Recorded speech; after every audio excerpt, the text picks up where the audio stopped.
Clip number 304۔ اس clip میں آپ سورہ انعام کی آیت نمبر 94 سے لے کر 96 تک کی تلاوت، ترجمہ اور تفسیر قرآن صراط الجنان سماعت فرمائیں گے۔ بسم اللہ الرحمن الرحیم۔ ترجمہ: اللہ کے نام سے شروع جو نہایت مہربان رحمت والا ہے۔ وَلَقَدْ جِئْتُمُونَا فُرَادَىٰ كَمَا خَلَقْنَاكُمْ أَوَّلَ مَرَّةٍ وَتَرَكْتُم مَّا خَوَّلْنَاكُمْ وَرَاءَ ظُهُورِكُمْ وَمَا نَرَىٰ مَعَكُمْ شُفَعَاءَكُمُ الَّذِينَ زَعَمْتُمْ أَنَّهُمْ فِيكُمْ شُرَكَاءُ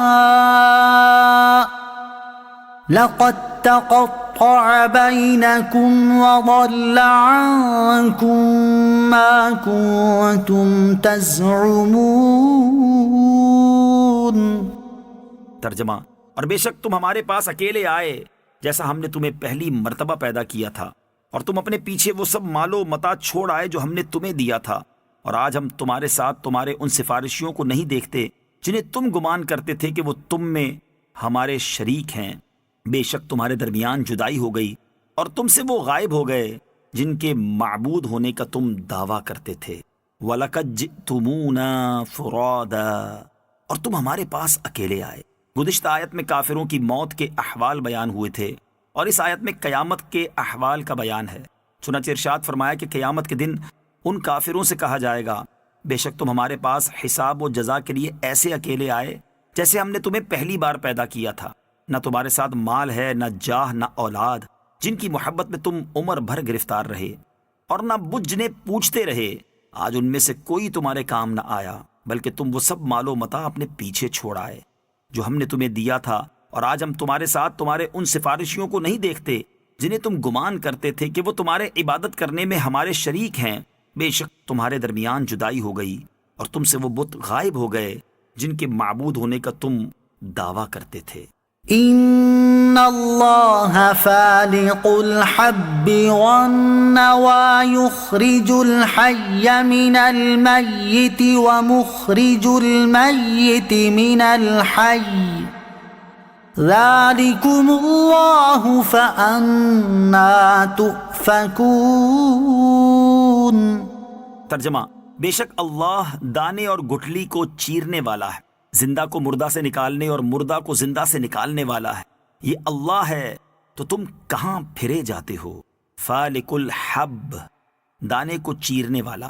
توحید و نبوت کے بیان کے بعد اللہ تعالیٰ نے اپنے کمال قدرت، علم اور حکمت کے دلائل ذکر فرمائے، کیونکہ مقصود اعظم اللہ عز و جل اور اس کی تمام صفات و افعال کی معرفت ہے، اور یہ جاننا کہ وہی تمام چیزوں کا پیدا کرنے والا ہے، اور جو ایسا ہو وہی مستحق کے عبادت ہو سکتا ہے، نہ کہ وہ بت جنہیں مشرکین پوچھتے ہیں۔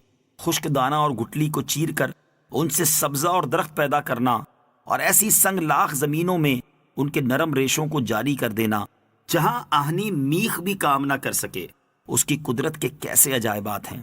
وہی اللہ کریم دانے اور گٹلی کو چیر کر سبزہ اور درخت بنا دیتا ہے، اور زندہ کو مردہ سے نکالتا ہے، جیسے جاندار سبزہ کو بے جان دانے اور گٹلی سے، اور انسان و حیوان کو نطفے سے، اور پرندے کو انڈے سے۔ یوں ہی وہی رب عظیم عز و جل مردہ کو زندہ سے نکالنے والا ہے، جیسے جاندار درخت سے بے جان گٹلی اور دانے کو، اور انسان و حیوان سے نطفے کو، اور پرندے سے انڈے کو۔ یہ سب اس کے عجائب قدرت و حکمت ہیں۔ تو اے کافروں، یہ ہے اللہ عز و جل، تو تم کہاں اوندھے جاتے ہو؟ اور ایسے دلائل و براہین قائم ہونے کے بعد کیوں ایمان نہیں لاتے، اور موت کے بعد اٹھنے کا یقین نہیں کرتے؟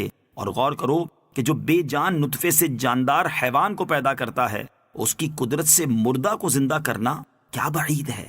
فالق الاصباح وجعل الليل سكنا والشمس والقمر حسبانا ذلك تقدير العزيز العليم۔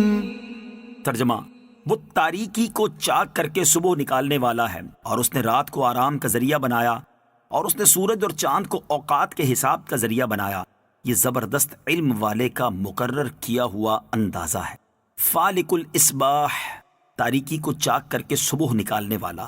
اللہ عز و جل اپنی مزید عظمت بیان فرماتا ہے، چنانچہ فرمایا کہ وہ تاریکی کو چاک کر کے صبح نکالنے والا ہے۔ چنانچہ صبح کے وقت مشرق کی طرف روشنی دھاگے کی طرح نمودار ہوتی ہے، اور ایسا معلوم ہوتا ہے کہ اس خط نے تاریکی چاک کر دی، یہ بھی اس کی قدرت ہے۔ نیز اس نے رات کو آرام کا ذریعہ بنایا کہ مخلوق اس میں چین پاتی ہے، اور دن کی تھکاوٹ اور ماندگی کو استراحت سے دور کرتی ہے، اور شب بیدار زاہد تنہائی میں اپنے رب عز و جل کی عبادت سے چین پاتے ہیں۔ نیز اس نے سورج اور چاند کو اوقات کے حساب کا ذریعہ بنایا کہ ان کے دورے اور سیر سے عبادات و معاملات کے اوقات معلوم ہوتے ہیں۔ مثلا چاند سے قمری مہینے اور سورج سے شمسی مہینے بنتے ہیں۔ چاند سے اسلامی عبادات اور سورج سے موسموں اور نمازوں کا حساب لگتا ہے۔ غرض یہ کہ اس میں عجیب قدرت کے کرشمے ہیں۔ یہ سب زبردست علم والے کا مقرر کیا ہوا اندازہ ہے۔ آیت سے معلوم ہوا کہ علم ریاضی، علم نباتات، علم فلکیات اور علم الحیوانات بھی بہت اعلیٰ علوم ہیں کہ ان سے رب تعالیٰ کی قدرت کاملہ ظاہر ہوتی ہے۔ اللہ عز و جل نے آسمانی اور زمینی چیزوں کو اپنی قدرت کا نمونہ